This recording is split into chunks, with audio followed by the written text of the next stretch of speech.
Yeah, I think it all comes down to what your strategic priorities are, right? And I think if like anything, if you can marry the technology capabilities with what your priorities are, it'll put you in a position to prioritize which AI applications you go after first.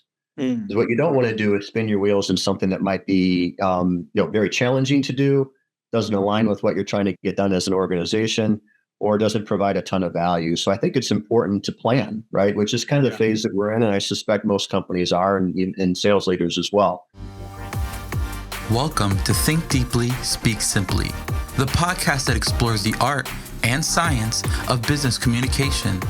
Sponsored by Prezent, the AI-powered platform transforming the way professionals share ideas and tell their stories. And now, here's your host, Rajat Mishra, CEO of Prezent and passionate advocate for clear and impactful communications. The rise of AI in sales has transformed how businesses operate, bringing both exciting opportunities and unique challenges.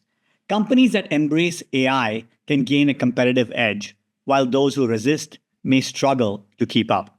As Satya Nadella, CEO of Microsoft, once said, AI is the defining technology of our time, but it's nothing without human intent.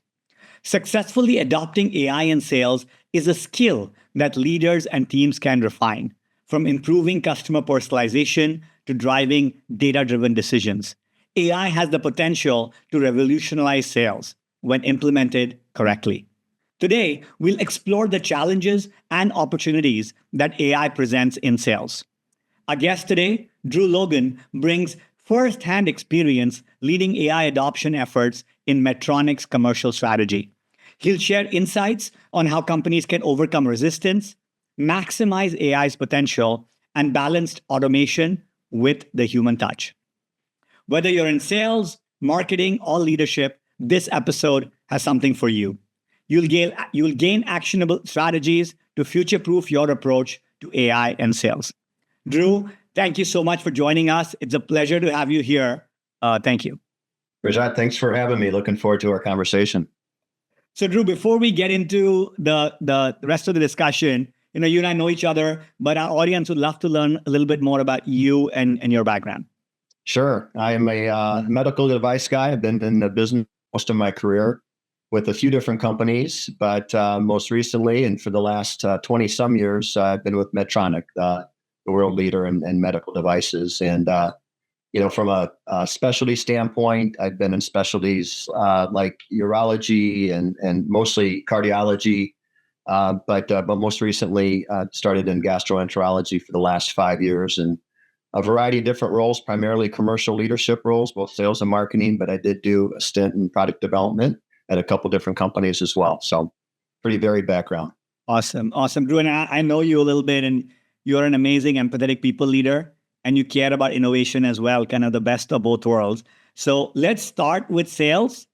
Mm-hmm. I know you care a lot about innovation and people. So how are you bringing or thinking of the role of AI when it comes to sales?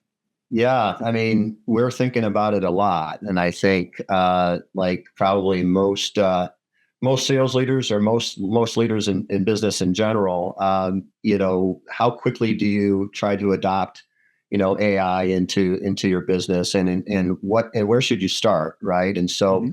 we're asking those questions a lot. So I think some of the really interesting areas that we're looking at for sales is around lead generation and lead qualification. So using AI to evaluate and score leads based upon likelihood of conversion will allow our sales teams to focus appropriately. Forecasting is another area that we're looking at. How can you use AI algorithms to analyze historical sales data, market trends to predict future sales performance?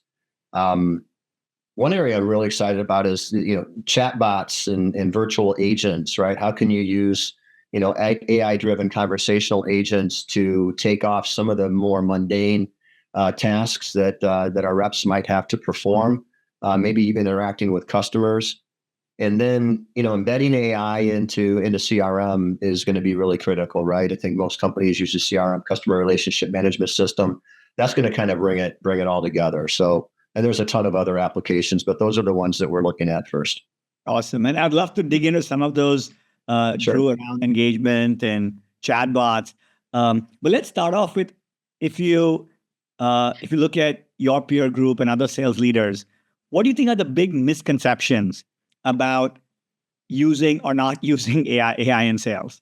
Yeah, I think they're probably the same misconceptions that that anyone would have about AI, right? So some of the things I can think about are the fact that they fear the extra roles, right? I hear that in the AI that I sell to physicians every day, right? The reality is AI has been designed to augment, humanity, not replace them. And so I think that's a misconception. The complexity of AI, right? AI is going to be hard to use. It requires extensive technical knowledge, and if we design AI correctly, that's really not the case. And then the other thing I think is a misconception is that AI is going to be perfect, right? Like as soon as I implement AI in whatever application, that it's going to be perfect from the start. And the reality is it's probably going to be clunky. I'd mentioned chatbots. I've had conversations with chatbots in the past, and you can just tell. But I will tell you, I had one this weekend with Edward, and he didn't tell me he was a chatbot, but I knew it, and he was perfect. And so they're getting better and better, right? So this misconception AI is going to be perfect in every application is, we're still at the leading edge of this technology, and it's only going to get, better and easier to use. So those are a few misconceptions I think the team probably has. Great list. And you're right, we're just in the beginning of the beginning here. So let's dig into some of the use cases, Drew. I think how much ever you can share, maybe you can give a picture of how was your team and sales using AI and pick an area, pipeline management, customer engagement, and then how has that experience changed now? If you can just paint that picture, that would be super helpful for the audience. Yeah. Well, we're just starting to use it in some of these applications. I'll talk. I can talk a little bit about an agent that we're working on, but let's go back to the pipeline management discussion that we were just having, and since you touched on it, I think that it can improve accuracy by analyzing historical data, right? Market trends and customer behaviors. So it becomes, for example, if you have a customer that has a traditional purchasing cycle of X months, that knowledge that resides in the sales rep's head today is now within AI, right? And when you've got potentially hundreds, if not thousands of customers, being able to aggregate that data into predictable forecasts is really, really helpful. Also, AI can analyze sales reps' historical forecasting accuracy. Salesforce does this, and they've talked to me about it with their Einstein product. Some reps are very, very good at forecasting, and some have historically underclubbed or overclubbed. So it can handicap for that. So a lot of, I think, great things around that can be done around forecasting. From a pipeline management standpoint, I think AI, the promise of AI, again, we're not using it this way yet, but I think we're very actively involved with implementing for this, is that it's going to help to understand the health of the pipeline. So, for example, how many deals and what value of deals should you have in each stage of your pipeline or your sales process, right? Having that historical data so that you can look at the health of a pipeline. As in a sales leader, I can look at the health of the pipeline of all my teams, right? And by being proactive about that and understanding that, you could actually insert, maybe help for a sales rep that might be a laggard in one of the sales stages in terms of the number of deals or the velocity they have for the deals. And then I just say maybe the final point around this is just the predictive lead scoring, helping sales teams focus on customers that have the highest likelihood of closure. I think it's going to be really helpful. So, I don't have a lot of experience, frankly, using it for these applications, but we're designing it and discussing it, and we'll look forward to sharing maybe next year if we do another podcast, the results. Well, I will definitely take you up on that, Drew. So let's talk about the stage you're in. because many Fortune 2000 companies are actually in that stage. Yeah. You know that AI has potential, experimenting with a few things. So maybe you can take us through that to that point when you're considering an AI solution. Yeah. What challenges would leaders in Fortune 2000 companies face when they start thinking of that early phase of adoption? Yeah. Yeah. I think it all comes down to what your strategic priorities are. Right. And I think if, like anything, if you can marry the technology capabilities with what your priorities are, it'll put you in a position to prioritize which AI applications you go after first. Mm. What you don't want to do is spin your wheels in something that might be very challenging to do, doesn't align with what you're trying to get done as an organization, or doesn't provide a ton of value. So I think it's important to plan, right? Which is kind of the phase that we're in, and I suspect most companies are, and sales leaders as well. So we've done a lot of that work. We are partnering with Salesforce around an agent project right now. They've actually we actually secured some funding as part of our relationship, and working with a third party for implementation. And it's all around, again, using an agent to interact with our sales team using voice, which I think is critical in sales because our teams are out in the field, they're in their car. The last thing we want to do at night is come home and enter stuff into their CRM, computer, into their computer into the CRM system, and think about what they did last Monday when it's Thursday night, right? And so to be able to do it real time via phone, recap a sales call, have the chatbot or the agent interact, ask questions to go a level deeper, and then take that information and automate the data into the CRM, I think is going to really help populate our data and give us much more rich database in order to mine it and do some of the things I just talked about, and also just take a load off of our reps. And so that's kind of our first project that's in active development. Yeah. I love that, Drew. Like, you're bringing an important point that it's not just using AI, but the mode in which you use AI. Is it written? Is it verbal? That really determines the adoption as well.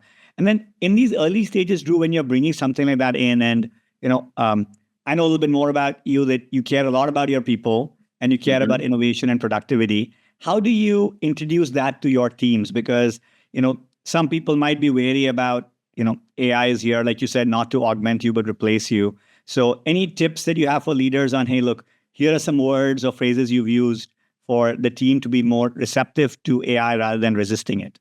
Yeah. Well, I think the first and foremost is do what I just mentioned, and that is make sure you're communicating your strategy and your vision to your team. So we have our sales kickoff. We just talked about our end of fiscal year coming up here in a few weeks. So we have our kickoff in June. And during that kickoff, like most sales leaders do, we'll talk about what our sales strategy is for the year and likely beyond.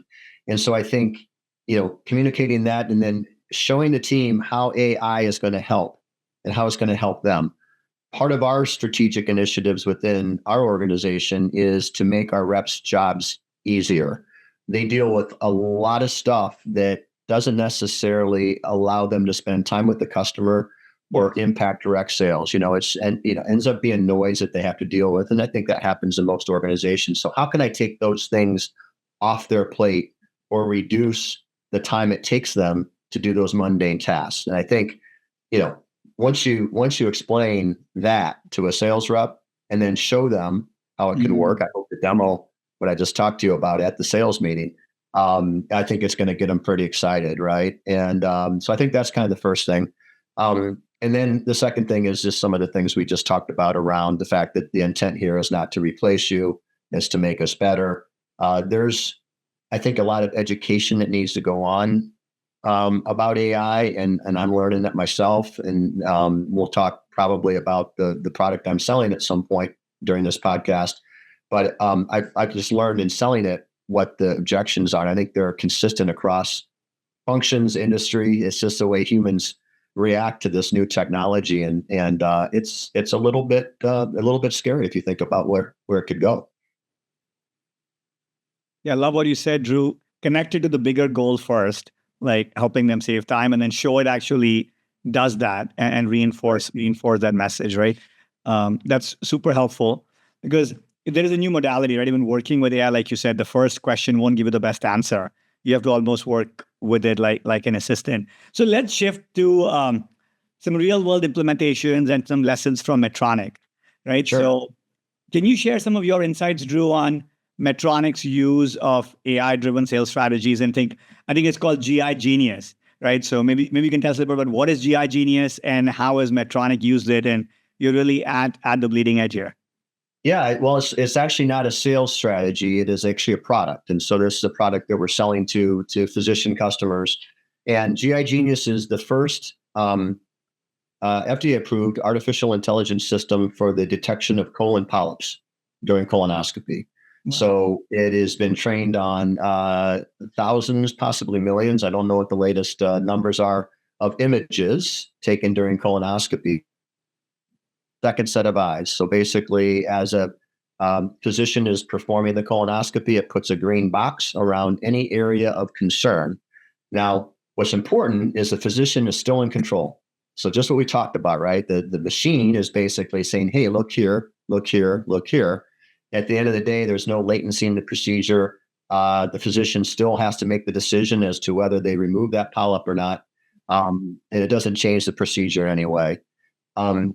If you think about the importance of this, a busy physician can perform 10 or more colonoscopies in a day. And think about that. They're looking at a screen all day. They likely get tired, maybe distracted. So it's possible that they're going to miss things. In fact, we know it happened. In fact, there's a study that shows that the 10th colonoscopy of the day is not as accurate as the first one. So there's a lesson when you have to get your colonoscopy, make sure you get one scheduled early in the day. So it's cool. The technology has been studied in numerous clinical studies, including the randomized clinical studies, which is the gold standard in studies. And it's consistently shown an increase in detection rate, a reduction in miss rates. And some of the largest well-known centers around the country and the world are using it. And it's important because if a polyp is missed, and somebody gets a clean bill of health, and they have 10 years to come back for the next colonoscopy. Well, that polyp can turn into precancer. It can turn into cancer. So at the end of the day, we're trying to reduce colon cancer here, which is a significant calling. It's consistent with the mission at Medtronic, and it's been a wonderful technology. So here are the lessons learned. We've been in the market for 3 years, and despite a strong clinical and economic value proposition, we've only penetrated about 6% of the market. Now, that's a lot of systems, but you would think, why wouldn't everybody want to use this? Well, it has translated into some nice growth for our business. So it's certainly been a really, really helpful technology, but we got to do more. Some of the barriers that we discussed in terms of adoption earlier for salespeople is the same thing that physicians will tell you. So, what I hear frequently is it's too new. So I'm going to wait until it has a little bit more time in the marketplace before I adopt this. Hey, I'm already pretty good at performing colonoscopies, so I'm not sure I need this new technology, right? If it were free, I would use it. But it's not. We have to charge for it. It costs money in an environment where expenses are being scrutinized. You know what's happening in healthcare. Let's say lower reimbursement in many cases. You had increased labor costs. Other expenses are squeezing healthcare organizations. And we're competing with equipment that is necessary to perform the procedure. You can still do a colonoscopy without GI Genius. It's just not going to be as high quality. So that's another one. So I think, in summary, I would just say we quickly established ourselves as a leader in AI. It's not just within Medtronic endoscopy, but also Medtronic itself is really focused on being a leader within artificial intelligence. We're in our 4th generation of the technology. We've announced various technology improvements that are coming in the future. So we're really doing some pretty cool things. We're opening up the hardware to as an open system. So we're going to basically be the iPhone of AI in the GI lab, where multiple algorithms can be hosted. And we've opened it up to other developers because we can't do it all ourselves. So we've asked third parties like academics and inventors to come to us with their ideas. We've had over 70 submissions to our technology store, and we're actively working with the top 5 to 10 right now to to bring in and host on our system, which is pretty cool. So a lot of innovation coming. We've learned a lot. We're I would say hungry to do more. And when you talk to somebody, they're like, I can't believe everybody doesn't use this. And we talked about why. It's just, I think the lessons for people is that, AI adoption takes time, like any new technology, and you have to be patient with it. That's what an amazing use case and real life example, Drew. Congrats to you and the team at Medtronic for bringing Thanks. GI Genius to the market. If you look ahead a year or two, what would GI Genius will look like? Just paint a picture of where would you like it to be in a couple of years. Where do you think it's going to be? Well, today it is a standalone system. So it's not a real-time learning system. So it's not connected to the network. That's helpful sometimes for some hospitals because they really scrutinize things being connected to the network for obvious reasons, for security and privacy, et cetera. So today it's a standalone box, and when we have to update the algorithm with, like I said, we're on our fourth generation, to do it through a USB stick, and that's kind of archaic. So it'll be connected, likely, if not real time, more closely real time in terms of updates. It will be you'll have multiple algorithms available on our Genius box, so you can imagine on an iPad connected, you could connect to your colonoscopy algorithm, your Barrett's esophagus algorithm, your quality algorithm, your stomach cancer algorithm. So anything within GI and potentially outside of GI. We're not limited to the GI lab, right? We're a big company in just about every medical specialty. So again, that kind of iPhone approach will likely be what you see pretty soon in the marketplace, and we'll have a ton of algorithms over the next couple of years. So so really, really exciting, and possibly one thing I didn't talk about was that's all clinical. We are actively working on using AI to improve the physician's workflow. So think about the reporting that has to occur at the end of a case that go into their EMR. Quality reporting, like how long did it take me to do the procedure? When did I reach a certain landmark? At what time did I remove a polyp? How many polyps did I remove? That could all be captured by AI. It could even capture what devices you're using. Oh, I used a Cook, a polyp remover. I used a Boston Scientific, guide wire, what have you. All those, there are identifying features to a lot of these products that could be recorded and actually go into the supply system and maybe regenerate an order. So automating some of these processes, which is huge for clinicians, is another area that we're actively working on. Well, that's exciting, Drew. Super exciting. I love the idea of it becoming a platform, starting with kind of this one use case, but broader, multiple algorithms, because like you said, no one company, one group of people can innovate as fast as all of us can, right? And also automating, like you said, the workflows and connecting the workflows. That's, we should be back in a year and check in. I would love it. And, innovators many times might have great ideas around AI, but they don't know where to go with it, right? And so by having this opportunity for them to come into Medtronic, and they can even test it. We have a relationship with NVIDIA through our partner Cosmo in a sandbox. And so you're probably very familiar with this, where you can actually test, in a virtual environment, how your AI would actually work with our platform, and then tune it in this environment, which again gives a pretty unique opportunity for innovators to bring their technology to market. Awesome, Drew. So we talked about sales and AI and sales. We zoomed into Medtronic and GI Genius. Let's move to the quick fire part of the podcast. So I'm going to ask you 5 questions. You haven't heard these before, and whatever comes to mind, just let us know. Okay. What is one word you would use to describe the art of communication? Listening. Okay. How is AI changing the way we communicate? I don't have to do it in one word, right? Or do you want me to do a phrase or a sentence? Anything? Yeah. It is. Well, I'll use your company as an example. It is allowing me and my team to develop communication vehicles, i.e., PowerPoints, in a much more efficient and creative fashion. So it's saving time from a preparation standpoint, and it's allowing more creativity and more effective communication through vehicles like that. And the training and support that I'll give you a little kudos that your team provides is absolutely adding to our ability to communicate. So that's one use case of how AI is helping. Thank you, Drew. Thanks for those kind words. What's a common communication myth you wish people would unlearn? Yeah, that it's all about talking and being articulate.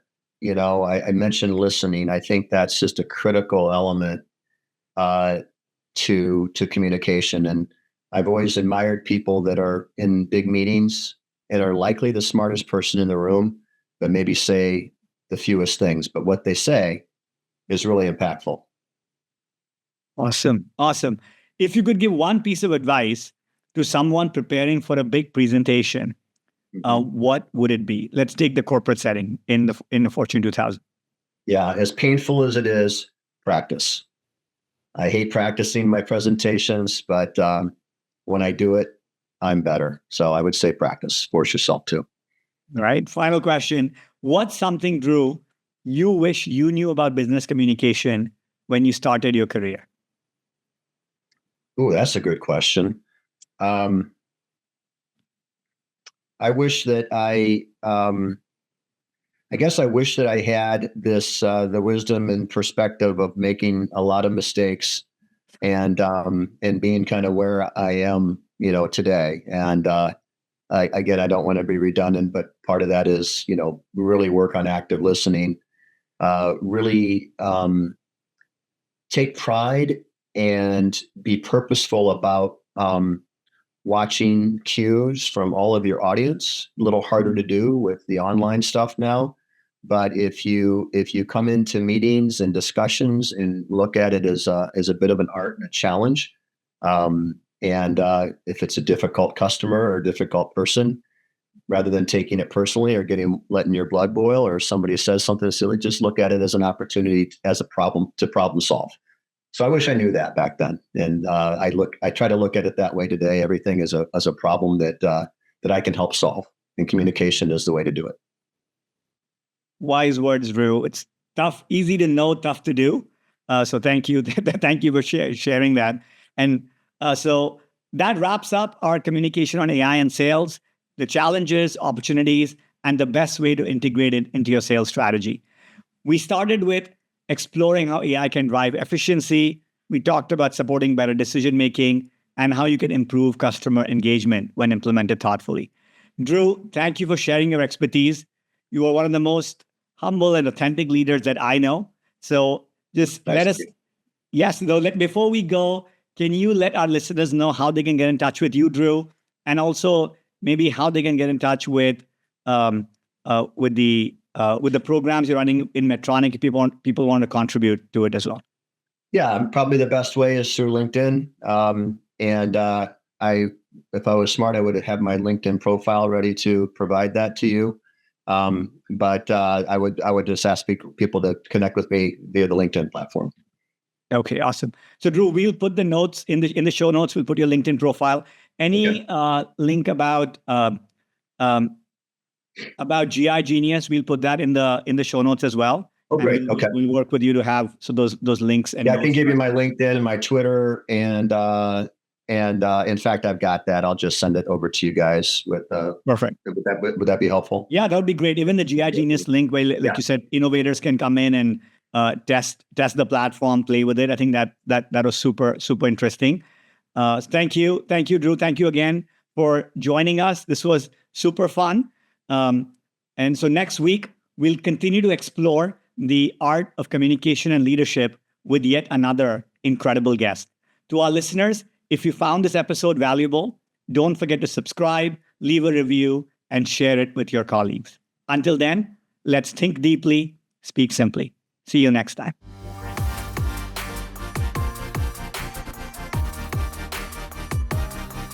Thanks for tuning in to Think Deeply, Speak Simply. This episode was brought to you by Prezent, your secret weapon for brilliant presentations. Visit present.ai to transform how you communicate. Until next time, keep thinking deeply and speaking simply.